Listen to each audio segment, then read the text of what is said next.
Hi guys, how are you? Doing Good. How are good. you? Doing great. So with a show like Ted, obviously going back into kind of this origin of Ted's relationship with John is so kind of sweet in a weird way. And I don't necessarily like going back is fun, but seeing how sweet it kind of is and the innocence of this like dynamic between them is very, very nice, especially in that pilot. And for both of you, navigating that relationship and this family, what was the fun of getting to both build your character's dynamic while also still honoring the comedy of John and Ted's dynamic and this whole like franchise that so many people have come to love?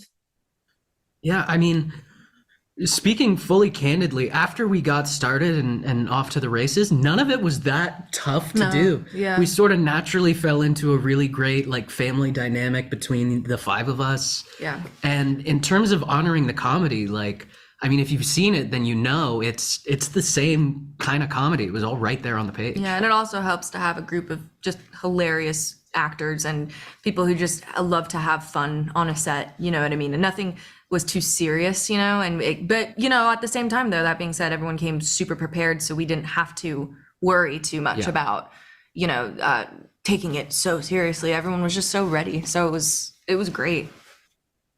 And it is too. I've been asking this because it's you have to set it in Boston because it is predetermined. Like it's a Yeah. prequel, so you're forced into it, which doesn't make it easy if you're not from there. And doing a Boston accent is hit or miss. It's you either have it or you don't.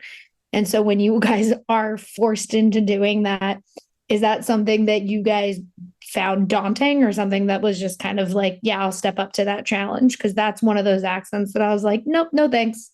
Yeah. Never want to I was try it. very happy that this is a Max question because Seth specifically told me, he's like, your character is more educated. Don't worry about the accent. I said, okay. Woo. Who you calling uneducated? Listen. Jesus Christ. God damn, dude. To answer your question, it was a little bit of both. It was definitely daunting. I actually had to learn the Boston accent years and years ago for an audition for a different part that I did not get. So that it was intimidating. It's just like, oh, it wasn't good enough back then. So we really gotta push it this time. Like you said, very hit or miss. But once I sort of grasped the general timbre of it, I sort of sharpened it down into John's voice rather than just Mhm. me talking in a Boston accent. And I bet it helps that the whole rest of the family besides me had to have it too, because you kind of just bleed into Yeah, it, right? Yeah. very much.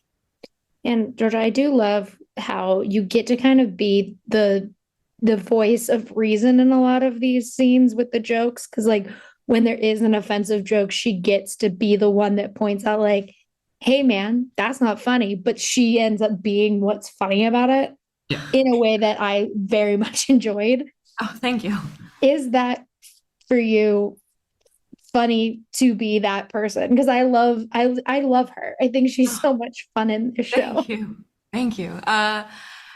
It was funny. I think the funnier part, in my opinion, was how serious Scott Grimes took his character, how dead serious he was about these crazy, offensive jokes.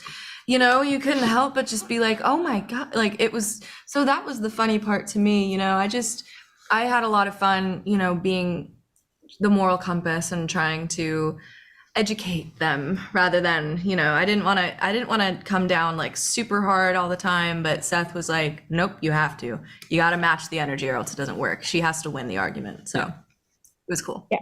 I loved her. I loved John. I loved just watching this dynamic unfold. So thank you guys so much for talking with me today. And I can't wait for people to get to see Ted.